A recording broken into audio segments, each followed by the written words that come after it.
This is your 20-minute podcast, where we do our best to give you useful information in 20 minutes or less. Today's podcast is brought to you by Audible. Get a free audiobook download and 30-day free trial at audibletrial.com/your 20-minute podcast. Over 180,000 titles to choose from for your iPhone, Android, Kindle, or MP3 player.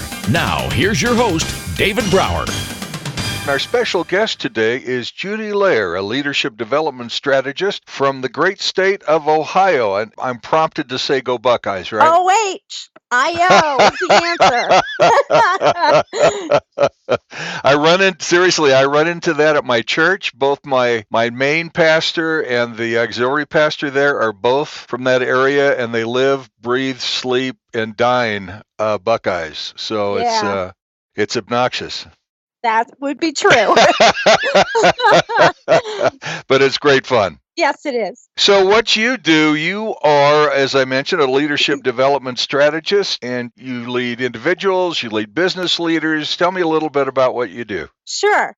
So I have the distinction of being both a licensed professional clinical counselor and a certified coach. And within that certified coach designation, then I use my leadership development strategist skills. But I've been a counselor for 15 years, had my own private practice. I've had lots of leaders on the other side of the couch, and also lots of the people that are complaining about the leaders. That makes perfect sense. Yeah, absolutely. Yep. What's really interesting is if you have a leader from one company and an employee from the same company, that would be a little challenging, wouldn't it? Yeah, I've had that. Yes, I have. I'm pretty good at negotiating around all of, what I do know and don't know and all that kind of thing. Understood. Yeah, I have a counselor that I enjoy, and she's the same way. So private practice for 15 years or so, and then what brought you into this leadership arena? Well, my years as a clinical counselor gave me a really extensive understanding of relationships and how that affects people. So I wanted to move into the coaching arena because actually so many of my management and leadership clients begged me to come into their workplaces or find a way to get the same message that I was talking about in terms of understanding insight, understanding the roots of what's going on underneath the surface, especially relationally. That helps with complex skills because, leaders are primary influencers. Their influence is what makes the difference between success and not meeting goals. So they need to learn how to create a vision, chart a course, bring their team on board, and manage all the complex problems and barriers to get the job done. And most of that has to do with relationships. So that's where I feel like that my counseling background can come to play and give me some insight and teach other people how to have insight into where the barriers and hurdles are. How fun is that? Mm-hmm. That's got to be great fun. And I'm sure you're learning something each and every time with a different leader, right? Yeah, absolutely. I was a litigation paralegal for a bunch of years. I've done a lot of things.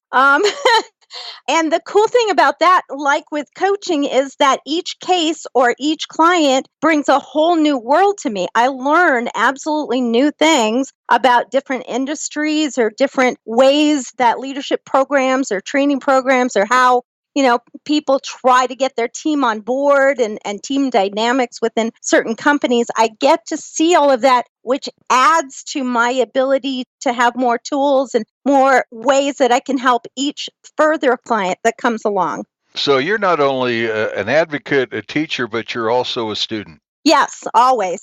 Yeah, always. Good for you. Good for you. So you have a leading from insight format. Tell me about that. The leading from insight format came about when I was reading recent research that talked about how leadership training programs are failing the leaders. I have all sorts of research that talks about that the way that the horizontal method, just teaching skills and individual focused methods and just learn something, really isn't working, which, we can see a lot of stories in the news recently about Yep. some leaders that are not doing a very good job.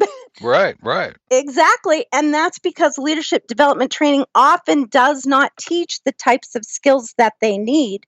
It's like trying to download a bunch of new software programs and install them and use them all at once in your computer. And internal combustion happens and shutdown occurs, and you can't access what you need when you need it. You go to a Right. wonderful seminar and, on conflict resolution, David, and then you're in the midst, of a heated battle between a couple team members. Are you going to go remember that 3-step, way of dealing with conflict at that No. point in time? No, you're not. No, you're not. I managed radio stations for a long time, and so I would go to these conferences that are identical to what you're talking about, and we would all talk about what happens 3 days later because we didn't remember anything. Exactly. That's because what you're doing is horizontal training. You're just having a bunch of new software trying to be installed. You're trying to access and when you need it. So how does your vertical training work then? You stop training and you start developing.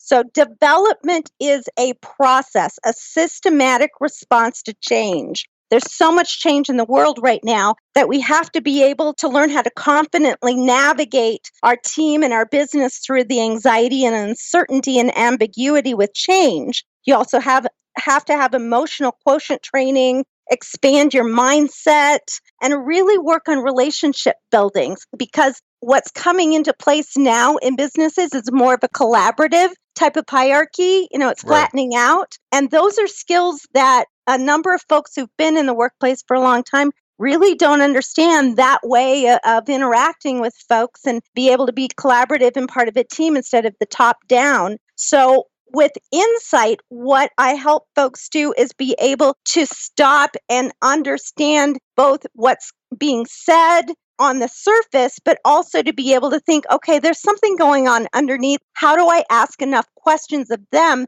that I'm getting this intuitive, danger signal, something's going on, and then have a set of questions and a guideline format to help the other person and their team figure out what actually is at the bottom of the problems, the root of the problem, and then that you can be more strategic in problem solving and figuring it out. So how do you, and I know from personal experience, there's a lot of leaders out there, especially old school types, and people in general, really, who just cannot handle change in any way, shape, or form. And whether it's fear, which is probably right, or whatever it is, learned behavior, this is the way I've always done it, that kind of stuff. How do you break through those kind of tough barriers? That's where inspiration comes in, inspiring your team to see the value in what they bring. So even if someone feels like that they're only good in one area or doing it one particular way, a really good leader can find a way to say, I see the value in what you're doing, and let's just take what you can do and let's just tweak it, move it over in this area a little bit. And this is how it will help and that's the alignment piece. So help the whole company or the whole business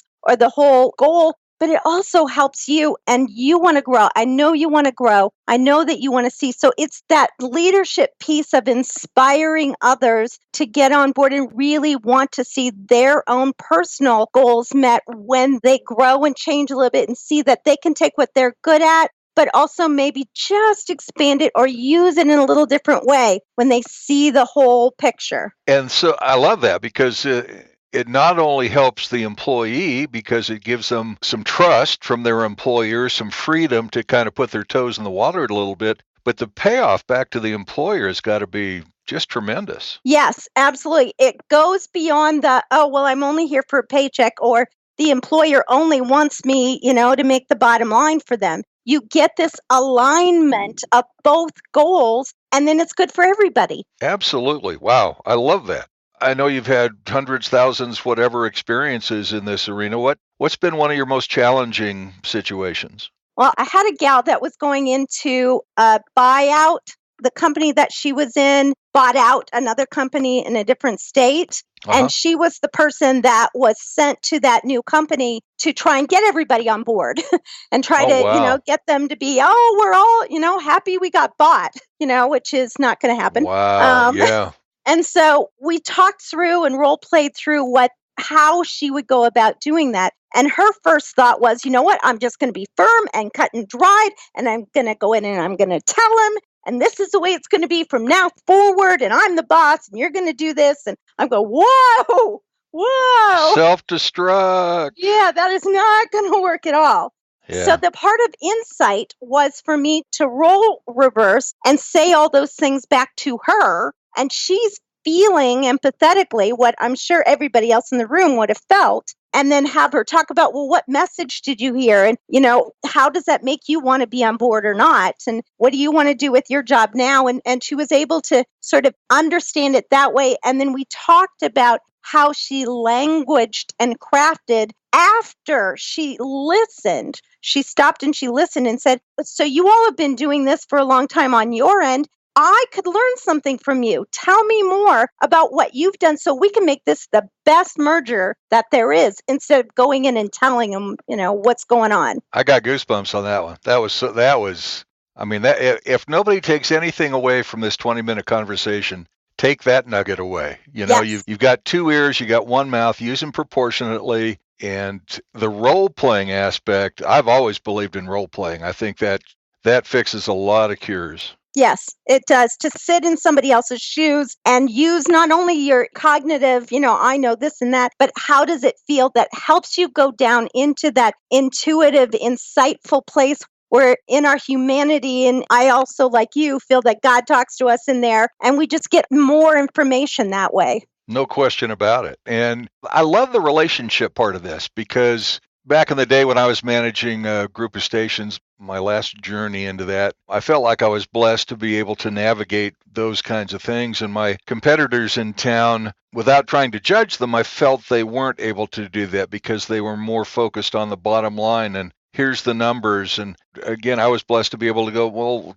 hey, team, what are we going to do? What's going to happen here? What's going to happen there? And just give people freedom to succeed. And I got to tell you, I got more payoffs from that than I thought humanly possible. I absolutely agree with you. When people know that we care about helping them maximize their own potential, the potential of who they are as a person, calling that out and giving them opportunity to really grow in that, they return that, tenfold. Absolutely. Have you had the experience of your clients from years back reaching out to you and thanking you for what you taught them? I have a huge box of thank you cards, and they constantly come, and they're handwritten. I mean, I get emails too, but I have a huge box of handwritten cards that say, my life is really different because you taught me to look at things differently. And I walked out every single time saying, man, I never saw it that way before. And that makes all the difference. And that's got to be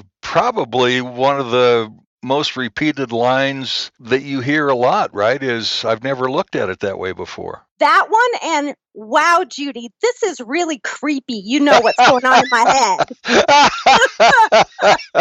I love that even better. Yep. Oh my gosh. Mm-hmm. And you've written some books. You've got 4 books? And of course you do guest speaking opportunities and all kinds of workshops and conferences and stuff, but tell me a little bit about your books. Yep, my books, I've written from the counseling perspective. So the first one is called From the Other Side of the Couch. And I really believe in showing my clients that I've walked the same road that I'm talking to them about. Mm-hmm. And so that book is fully about what I learned from my journey on the counseling side of the couch, which then led me to really feel a call to be on the counselor side of the couch. And so all of the model about how you critique your beliefs, how you vent your feelings in a way that you gather information out of it, so that then the way you live life is not a base of rules and shoulds and supposed tos, but it's a really engaged relational approach to life as you walk through it. So all of that model is From the Other Side of the Couch.